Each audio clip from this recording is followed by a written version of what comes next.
Where we're at is in Kapiha'a, which is on the island of Lanai.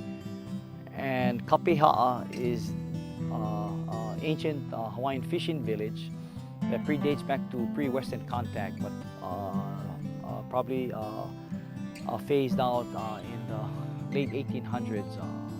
So what we're doing is we're building a buffer wall of about 1,400 feet approximately to create one zone for protecting the village itself. You know, for any kind of group of people to live in this kind of condition, you had to have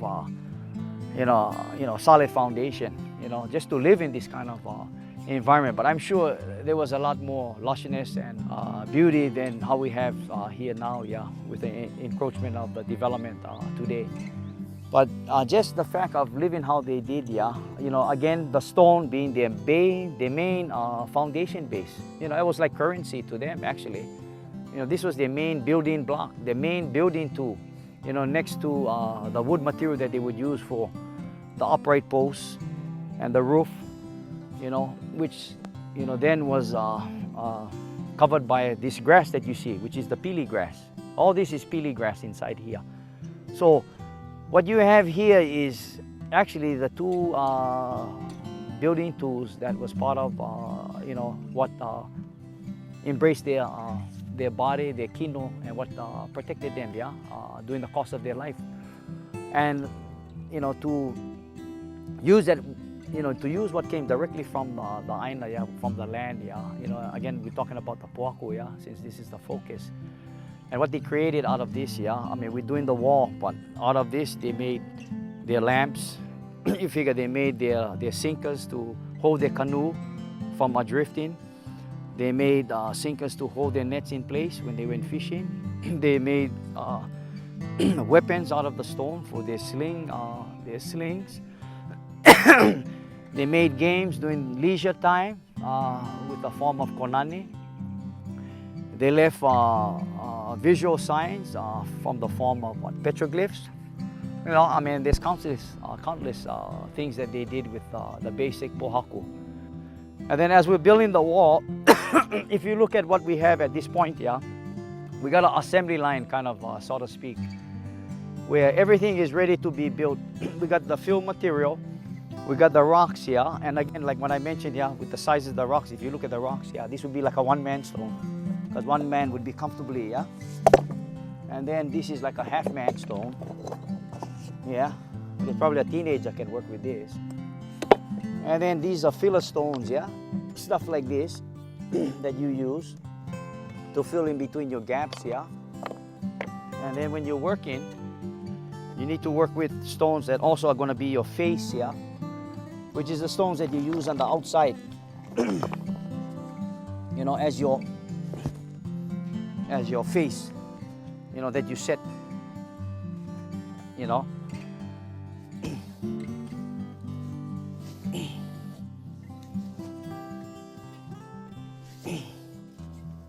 Something like this. Because what you try to do is lean your heavy side on the inside of the wall, when you're building, because you want to put your weight, leaning towards the center, which where the strength will be, But anyway, you begin to respect what the ancestors, the old folks went through in terms of what they had to dig with, which would probably be just an o'o stick of hardwood to get the basic first step involved, So if you look at these big stones, that are in the footing that I've left, the reason for that is because the weight is maybe a couple of 100 pounds. So what we're going to do with this is we're going to integrate it into the wall and use these as anchor stones. My job is to do the wall, but in the process, I've adopted the major sites, one which is the Big Heiau. I don't know the name offhand, but it was a structure probably that was constructed in the 1700s, But what you look at is the remnants, because this area was trampled over by cattle that was brought here in the late 1800s. You had probably about 200 plus thousand hoof animals here at one time that was brought in, that just came in and really annihilated a lot of the natural vegetation as well as some of the sites. Anyway, I've deviated off of the foot, off of where the designated wall is going to be, and opened up a footpath that leads to this main heiau, which is right below the country club. This probably was their main worship area for this village site for reverence, as what we practice today in the form of going to church. Similar thing, you know, just a different time. So I've begun to clean and open it up. It's another form of the, I guess, the pohaku, yeah, that Poi Kahiko did, yeah. You know, and what's interesting is this kuula, or this ko'a, yeah, this fishing shrine, yeah, is at the base of the Kapiha'a Preserve, yeah, right below where we're building the wall. But if you look at, this is another form of rock work, yeah, in terms of supporting the structure. Now again, atop boulders, yeah. But if you look at the area, and eventually when you can view the ocean, yeah, and the proximity, yeah, this had been one strategic location, yeah, that marks a ko'a site, yeah, out here, that was predominant for fish, yeah, that fed the families from this area. So the whole partaking of catching the fish, coming in, cooking one, placing them up here on top of coral, and then every time you add in coral, the symbolism between those that have come before, and then reverence for the ocean, yeah, and what it provides, yeah, and what it grows, yeah, in the form of the coral, for example. To combine that with the cooked fish, to put here, so if you can imagine from the 1700s, this place being here, and time upon time, yeah, been going through the same process up to a certain point, probably the 1800s. Then after that, left alone. These were the three mediums that built their house. So simple, yeah. The stone, which was the foundation, yeah. The wood, which was used for the timber. I'm just using this as an analogy, yeah, but they would use probably ahakea or ohia, and some other types, yeah, of wood.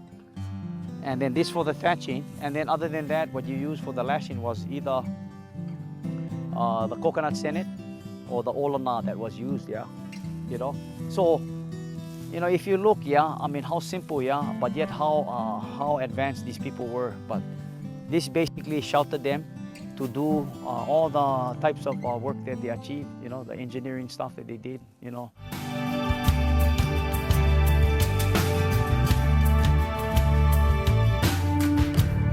Okay, gang, this is the Hale Halavai. It was started in the early 80s, or even before that, by Skippy Iwane. Was maybe the poet of this. You guys know Skippy Iwane? He's one of our modern day Kanaka poets, radicals, warriors. This is our original pole from that first hale.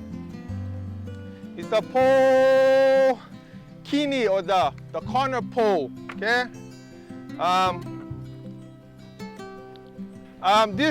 The original hale was this outside dimensions. You see where the pohaku are, yeah? And at that time, it was the biggest in the Pai'aina of Hawaii, yeah? Ohana is going big on that one. So the hale was almost completed. It had its thatch on. Tom Brennan was in charge of that. So he really worked hard on the other hale also. The pohana here and in the middle are original from the hale. They were outside, we took them up, and we still use them to incorporate the ohana that was here before and that hale that was here before, because there was also a lot of mana that went into that hale, yeah? The ohia get more history and mana in them. So, ease versus mana. We will choose mana. Most of this ohia here, this one was the original hale, and this other one was new that we brought. So we would have to cut it, bundle it, ship it, clean it, put it on the boat, bring it in and swim it in, everything. Then we made this hale a little smaller. This one is 14 by almost 30. Our manao again was something that we could maintain and start off with, because this is the first hale that most of us are building, and we never like bite off something more than we could chew. Skippy was experienced and had built a lot of hale, but for us, it was kind of our first one. So we went a little bit smaller. Then that would be easier maintenance. Each pole or structure has a name. This first one here is the pole hana, or the poki is the corner.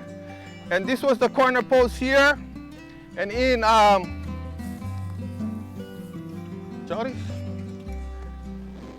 in the construction, the one coming down, the rafter is the OR. So that would be coming down onto here, okay? So in carving this, there's a lot of thought that our kupuna put into it as to make it a lot of mana, okay? So this member here, which is like a really cool member, okay? This here is called the uli right here, okay? And this coming down is the kohe. You see how? So when she made pa'a, and then we're talking about procreation, life, giving. So here, just this joint right there, this one joint is giving mana into there just because of that thought, huh? Okay? In building the hale, like we said, we're going to start from there on the pule, and we're going to end on one pule, but we're all on one journey. You guys are now part of this journey, yeah? Because your guys' mana is going into this hale, yeah?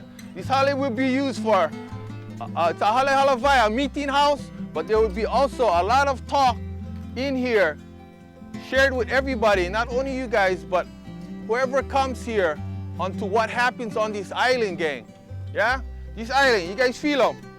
You guys are standing on sovereign Hawaiian aina right now. Yeah? You know, a lot of people out there fighting for it, yeah?